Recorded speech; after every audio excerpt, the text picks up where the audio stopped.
Hello everyone and welcome to episode 2 of the Golden Age Superman reviews and commentary. If you think, oh, he's wearing the same shirt as that time as the last comic book review video, uh, this was recorded right after I did that video, which went up on Saturday as all my videos usually go up. So anyways, today I will be examining the Superman story from Action Comics number 2. So as you can tell, Superman is not in the cover of this issue, which is cover dated July 1938. Probably this time it actually went on sale in June, the previous month, because at that time the publication on sale date and the cover date had a 1 month gap. So that meant that the people at the newsstand would be allowed to display and sell the comic for 1 month. Then when the July issue came out, which would be the one that's cover dated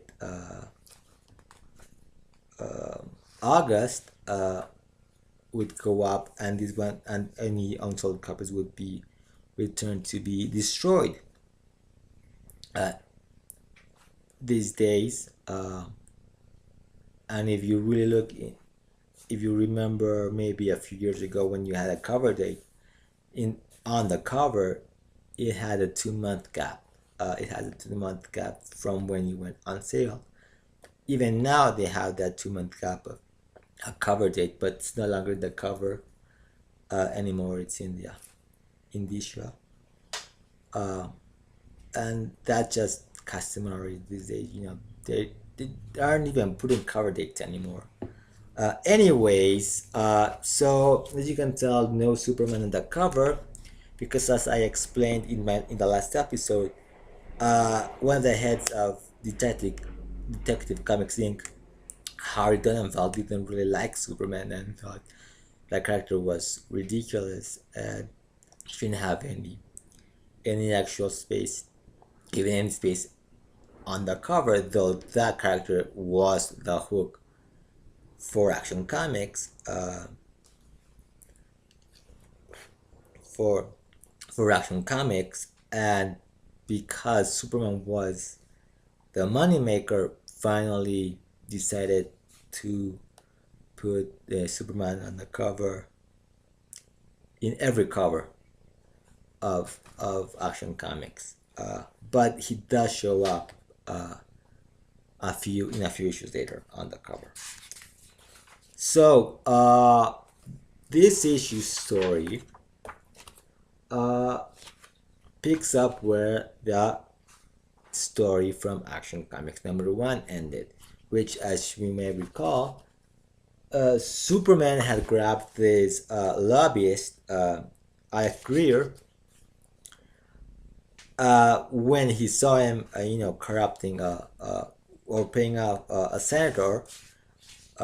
So Clark, as Superman, decides to find out what the deal was with him and what his interest was in the senator to corrupt him, and so grabs him, takes him for a little trip across the city of Washington D.C., as you can see here. So he goes up at the top of what I assume is the Capitol building, and tells the guy, Greer, let's see if I can reach on the other building on the other side of the street. But he misses. So issue the Superman story starts with them plummeting to their apparent deaths, but Superman easily lands, breaking off the asphalt on the street below. And finally, Greer tells him that he's actually working for a weapon manufacturer by the name of Emil Norvell, who is interested in involving the United States in a war in this, I think it's country called San Monte, it was like a made up little country. Uh, and his interest is in basically involving the United States in this war. So, um, so Superman decides to go and pay a visit to Norvell. Greer, of course, is free, and he calls Norvell, telling him about Superman coming to see him. He's a super strong guy who's going to see you. And so Norvell, forewarned, prepares a trap for Superman, which doesn't go very well. He calls his thugs uh, and presses a secret panel where they come out and shooting at him. Superman really deals with them, and actually just and so he just starts grabbing those guys, getting the machine guns wrapped around their neck and just throwing them up the window. And so finally, seeing this, Norvell decides to cooperate with Superman. Superman takes him to the dock and tells him to board the steamship, the steamer Baronta. Baronta. Remember that name because it's not the first time that Jerry Siegel uses that name. Actually, he uses it about a few more issues later. Actually, so he tells him to board the ship as it goes to San Monte. So he agrees because, of course, Superman tells him, I'll be on that ship, keeping an eye on you. So if you try to get away, you're going to be getting another visit from me. So the next day, Clark heads for the ship as well because, the editor of the newspaper sent him to cover the war. And finds that Lois is also on board the ship because the editor actually also wanted Lois to cover the war and give it, the so-called feminine perspective, the feminine touch to the story of the war. So then we get this little sequence here, which is sort of reminiscent of old movies where we are introduced to some other players. So we got this group here, which is a bunch of thugs who are probably mercenaries. We are introduced to Lola Cortez here, and Jerry describes her as a mystery woman of mystery, an exotic beauty, who fairly radiates danger and intrigue, sort of like what you might find in like an old movie serials as introduce the characters. And of course, there's Norvell, who is very worked up about having to deal with Superman. So of course Clark says Norvell decides to pay him a visit as Superman. Then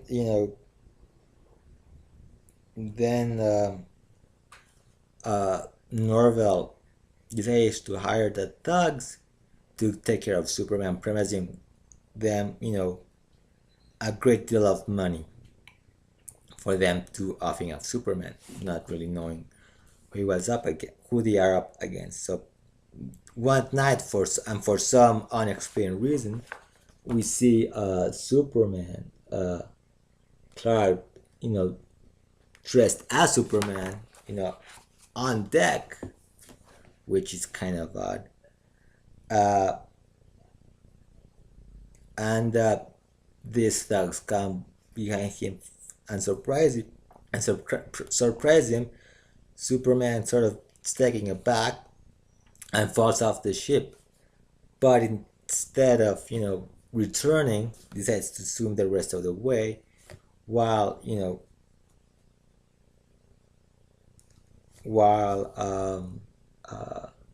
the thugs think he's dead and go report to Norvell, but Norvell decides to not pay them back. So when the steamer finally docks in San Monte, the thugs, go after him, grab him. Uh, but to their surprise, Superman actually shows up, saves him, and again, and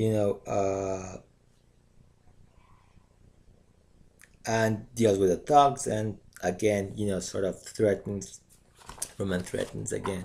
Norval tells him to join the Ascendant army, which he does, but he gets his bright idea of saying, I'll join the army and then I'll just get away from it. I'll run out when the opportunity comes.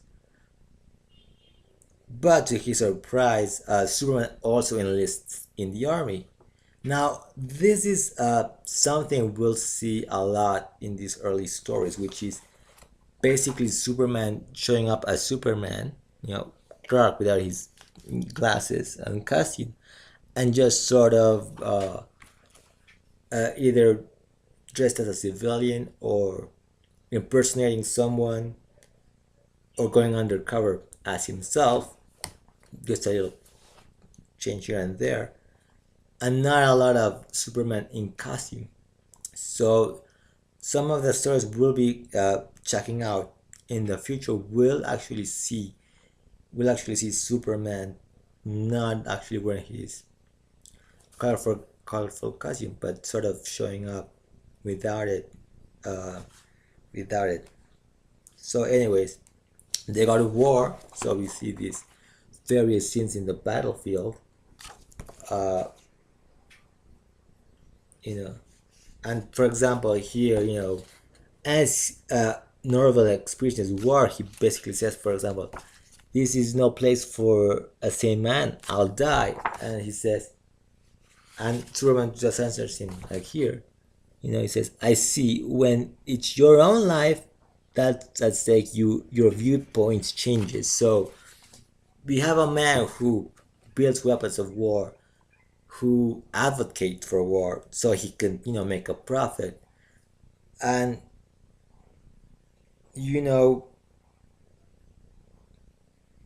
his belief is, as long as I make a profit, he believes that as that Superman, men are cheap, munitions are expensive.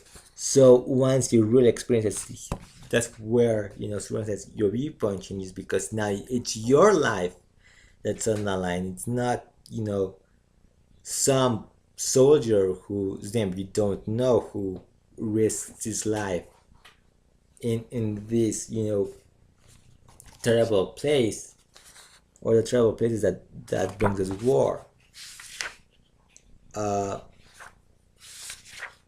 So of course, after a while, the company that Superman and Norval are, which is camp, and so Superman has to work, do his job as Clark Kent reporter. So he sneaks into the enemy camp and snaps a photograph, and then decides to write his story, to send it to his newspaper, which here, and this is again something that's bound to happen when you don't have the modern techniques of writing, which you have a plot, you have everything worked out. Well, here, instead of calling it the Daily Star, it's called the Evening News.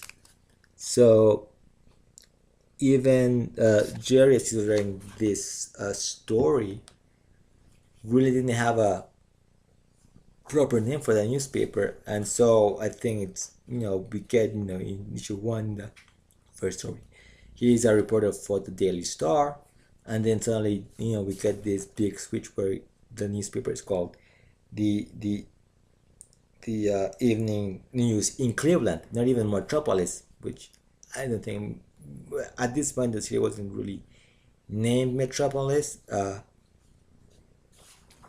I recall.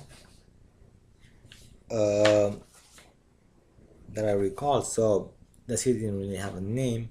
So we got the Daily Star in the first story, in the first issue. Here's the evening news of Cleveland, Ohio. And so the, of course, the news comes out, the pictures of that he'd taken of two enemy generals from enemy generals. Then, of course, we got this other character, Lola Cortez, and Lewis. So it turns out that Lola is a spy. So she stole some papers. So now the San Monte army are looking for those papers and decide that they should, register the hotel where Lois and Lola are, staying. So to avoid detection and being caught, she enters Lewis's room, hides the papers. So when the two army men officials, go check Lola's room, well, it's not there. They go to Lewis's, they find her, arrest her in a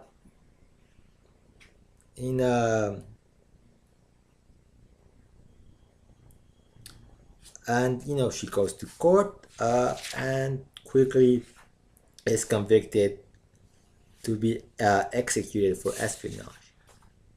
So Superman again as still as dressed as a soldier hears about Lewis's execution.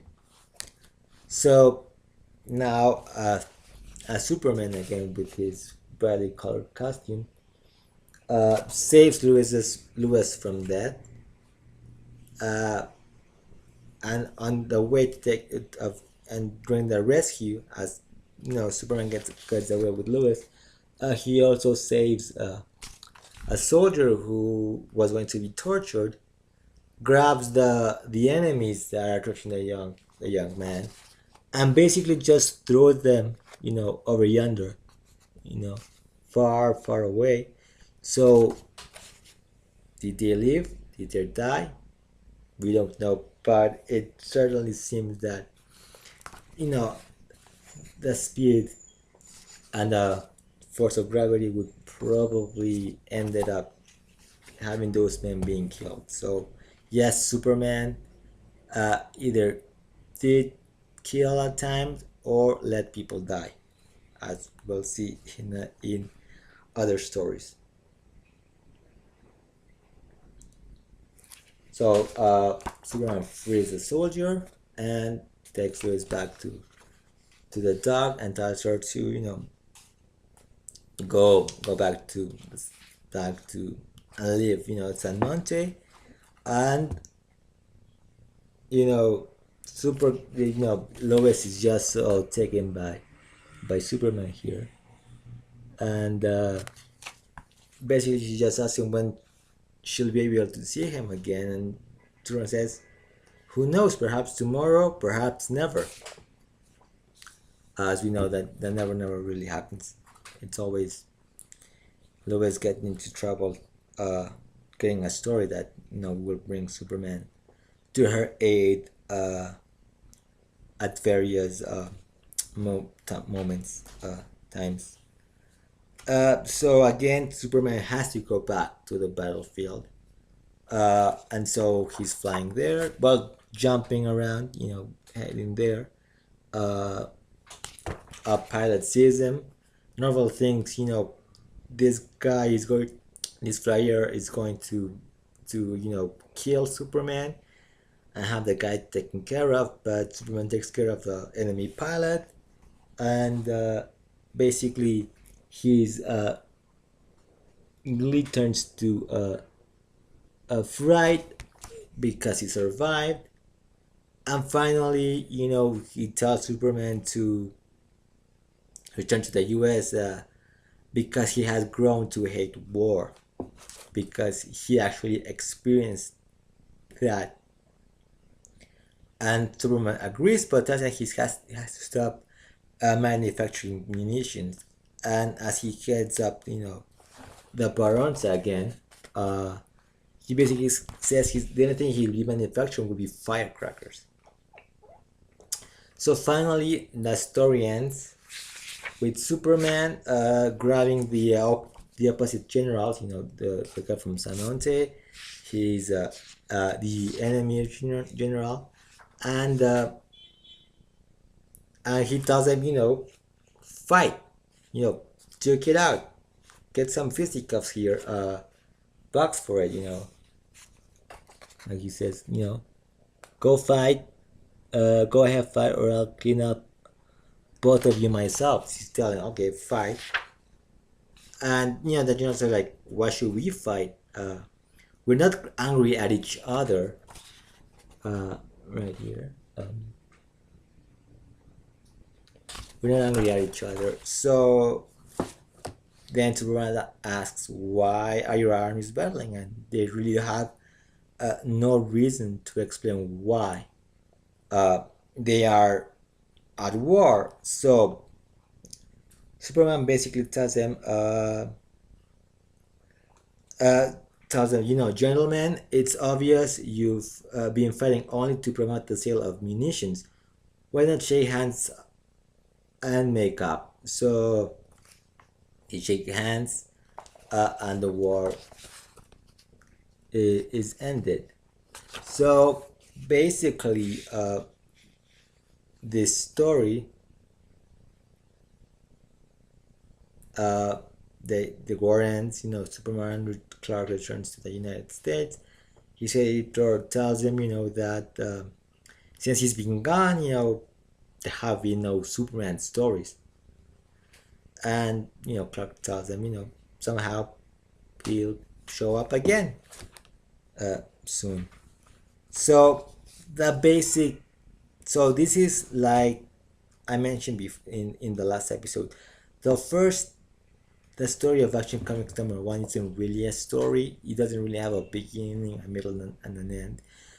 It was a good story to introduce Superman through various moments that resemble somewhat of a story, because, as we have to remember, the first issue of Superman of Action Comics was made up of various samples of a comic strip for the newspaper. So because the format was different, Jerry Siegel and Joe Shuster had to cut and paste the panels to make a 13-page story in the comic book format. So they had to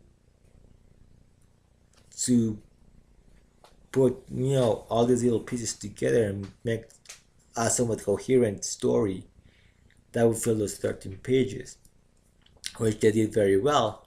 But with issue number 2, we finally get a proper story, and what a story, because this is very much anti-war.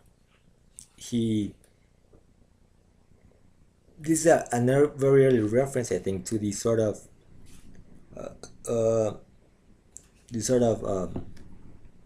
military industrial complex that we know about, where we have a weapons manufacturer, ammunition manufacturer, wanting to put the U.S. and into war, send the U.S. to war, which we find out in the Action Comics #1. But he see this man who, to him, profit is everything. So he builds weapons, he builds munitions, and so he was promoting the war in this country to sell those munitions, as the end of the story tells us. So this is definitely very anti-war. This also is a very it's very anti-war. It does talk about how certain industries would do things, even morally dubious things, for profit. So this man Norville, told Superman that building missions cost a lot of money, and so he's gotta make that money back. And to him, the men who go to war using his munitions, his weapons, are cheap. Men are somewhat replaceable, and they don't cost a lot of money. But weapons do. Until he found himself as experiencing war itself. So to him, war was something that was very distant from him. He built the weapons and doesn't really care what happens to uh, to the people who end up using those weapons. And the more there is war, like in San Monte, where these two countries are fighting each other just to sell weapons and promote the selling of those weapons to perhaps other countries who might actually see these weapons in action, might actually ask Norval for them to sell them those very weapons. So it's interesting seeing this, but it's also interesting that again this is 1938, so this is before the world entered the actual World War II started.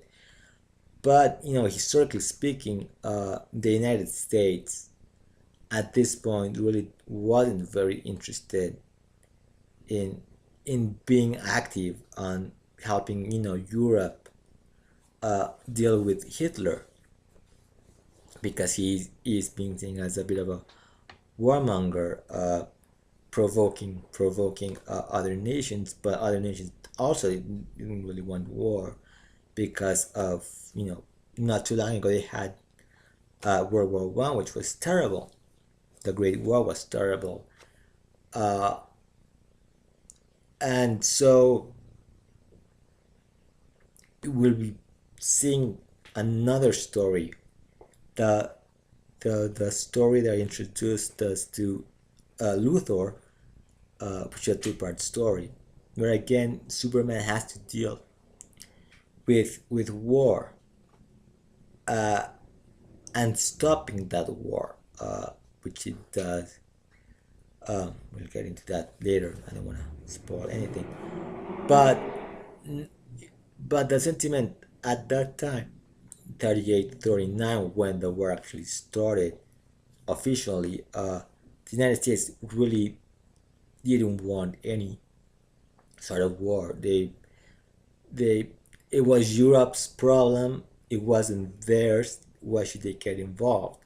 So it wasn't until Japan, of course, Pearl Harbor occurred, that the United States was not only forced to enter war, but to pretty much rebuild the entire armed forces, because of this sort of sense that they didn't really have war.